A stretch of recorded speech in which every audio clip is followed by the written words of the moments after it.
It came to the edge of the fire and the light faded as if a cloud had bent over it. Then with a rush it leaped across the fissure. The flames roared up to greet it, and wreathed about it, and the black smoke swirled in the air. Its streaming mane kindled and blazed behind it. In its right hand was a blade like a stabbing tongue of fire, and in its left it held a whip of many thongs. Hi! Hi! A Balrog! A Balrog has come! Gimli stared with wide eyes. Durin's bane! He cried, letting the axe fall. He covered his face. A Balrog, muttered Gandalf. Now I understand. He faltered and leaned heavily on his staff. What an evil fortune. And I am already weary. 반지 원정대가 모리아에서 조우한 발로그는 고대부터 어둠의 제왕 모르고스를 섬기던 강력한 존재였습니다. 오늘은 무시무시한 화염의 악마 발로그에 대해서 알아보도록 하겠습니다. 세상이 창조되기 전 유일신 일루바타르는 강력한 영적 존재들인 아이누를 창조하였습니다. 아이누들 중 특히 강력한 권능의 14명이 발라였고 나머지 존재들은 마이아라고 불렸습니다. 그리고 이런 아이누들 중에서도 가장 권능이 높았던 이는 멜코르였습니다. 그런데 세상이 창조되기 시작하자 멜코르는 일루바타르에게 반기를 들었습니다. 멜코르는 여러 마이아를 유혹하고 타락시켜 자신의 편으로 끌어들였습니다. 그 중에는 발로그들도 있었는데 이들은 화염과 그림자를 온몸에 둘렀고 검과 도끼, 채찍으로 무장을 했습니다. 이런 발로그들이 몇이나 있었는지는 정확히 밝혀지지 않았습니다. 톨킨 교수는 초창기에는 수백, 수천의 발로그를 기록했지만 세월이 지나자 발로그를 훨씬 강력하게 만드는 대신 그 수를 최대 7으로 줄이기를 원했습니다. 그러나 이런 설정이 톨킨 교수 생전에 출판되지 않았기 때문에 정확한 답을 내릴 수가 없을 것 같습니다. 어쨌든 발로그는 멜코르의 충실한 신복이었습니다. 이들은 멜코르의 본거지인 우툼노, 즉 우둔에 모여들었고 그래서 우둔의 불꽃이라고도 불렸습니다.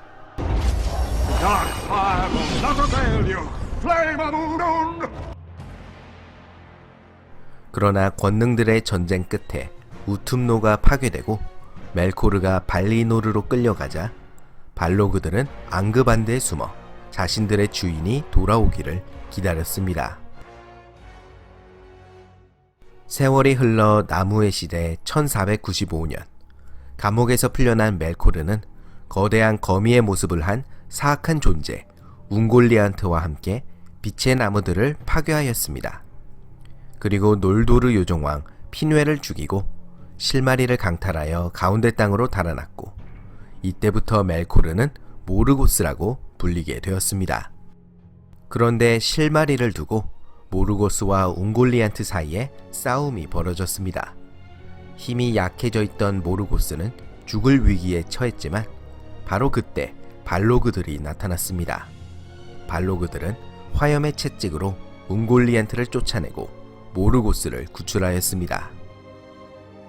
한편 아버지의 죽음에 대한 복수와 실마리를 되찾을 것을 맹세한 페아노르는 놀도르 요정들을 이끌고 바다를 건너 가운데 땅에 도착하였습니다. 뒤이어 벌어진 별빛 속의 전투에서 페아노르의 요정 군대는 모르고스의 오크 군대를 괴멸시켰습니다. 분노에 찬 페아노르는 도망가는 적들을 추격하였습니다. 그러나 적진에 너무 깊숙이 들어간 나머지 발로그 무리에게 둘러싸이고 말았습니다. 페아노르는 온 힘을 다해 싸웠지만 포위망을 돌파할 수 없었습니다. 뒤늦게 페아노르의 아들들이 도착해 발로그들을 몰아냈지만 이미 페아노르는 치명상을 입은 뒤였고 곧 죽고 말았습니다. 최강의 요정 페아노르에게 치명상을 입힌 자는 발로그들의 우두머리인 고스모그였습니다. 고스모그는 가장 강력한 발로그였고 모르고스의 충실한 신복이었습니다. 이 전투에서의 공훈으로 고스모그는 앙그반드의 대수령으로 임명되었습니다. 고스모그는 제1시대 472년에 벌어진 한없는 눈물의 전쟁에서도 무시무시한 활약을 펼쳤습니다. 발로그 무리를 이끌면서 요정들의 원군을 차단하고 검은 도끼로 놀도르 대왕 핑곤을 살해한 것입니다. 또한 인간 영웅 후린을 생포한 것 역시 고스모그였습니다. 510년에 벌어진 곤돌린 공성전에서도 고스모그는 선봉에 섰습니다. 고스모그는 공성병기를 지휘하여 곤돌린의 성벽을 파괴하였습니다. 그러나 고스모그의 군대 앞을 로그가 이끄는 분노의 망치 가문이 막아섰습니다. 분노의 망치 가문은 격렬하게 싸웠고 이들은 요정 최초로 발로그를 죽이는 것에 성공하였습니다. 그러나 결국 분노의 망치 가문도 모두 전사하고 곤돌린은 함락 직전에 몰리게 되었습니다. 그때 고스모그는 분수 가문의 수장이자 명망 높은 요정 영주인 엑셀리온과 마주하게 되었습니다. 치열한 일기토가 펼쳐졌고 곧 엑셀리온은 검을 놓치고 말았습니다. 그러나 고스모그가 최후의 일격을 날리기 직전 엑셀리온은 고스모그를 향해 돌진해 자신의 뾰족한 툭으로 고스모그의 가슴을 깊숙이 찔렀습니다. 중심을 잃은 고스모그는 왕의 분수 안으로 쓰러졌고 고스모그와 엑셀리온은 물에 빠져 함께 익사하였습니다. 제1시대 말 분노의 전쟁으로 모르고스가 패배하자 살아남은 몇몇 발로그들은 가운데 땅 곳곳으로 뿔뿔이 흩어져 지하 깊숙한 곳으로 몸을 숨겼습니다. 그중 한 발로그는 안개산맥의 뿌리 근처에서 깊은 잠에 빠졌습니다. 그런데 몇천 년이 지난 제3시대 1980년 크아자드 둠의 난쟁이들은 귀한 광물인 미스릴을 찾기 위해 카라드라스 산의 뿌리까지 건드리게 되었고 그곳에 잠들어 있던 발로그를 깨우고 말았습니다. 크아자드 둠의 왕인 두린 6세가 살해당했고 난쟁이들은 발로그를 두린의 재앙이라고 불렀습니다. 이듬해에는 새로운 왕인 나인 1세마저도 전사했고 결국 난쟁이들은 크아자드 둠을 포기하고 달아났습니다. 그 후 500년 동안 크아자드 둠은 텅 빈 어둠만이 존재하였고 요정들은 크아자드 둠을 검은 구덩이라는 뜻을 가진 모리아라고 부르기 시작하였습니다. 2480년쯤에 사우론은 오크들과 트롤들을 보내 안개산맥의 길목을 모두 점거하게 하였고 이들 중 몇몇 무리는 모리아로 들어갔습니다. 사우론과 발로그 사이에 모종의 합의가 있었는지는 불명이지만 어쨌든 발로그는 오크들과 트롤들이 모리아를 점거하게 내버려 두었습니다. 이 오크들은 2799년에 벌어진 아자눌 비자르의 전투에서 난쟁이들에 의해 대부분 소탕되었습니다. 그러나 난쟁이들은 감히 모리아를 점령하지 못했습니다.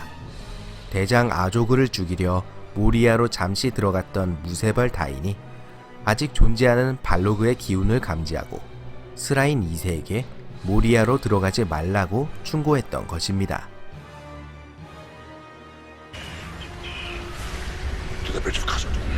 3019년 1월 카라드라스를 넘으려다 실패한 간달프는 반지 원정대를 모리아로 이끕니다. 그리고 곧 원정대는 오크들의 공격과 발로그의 추격을 받게 되었습니다.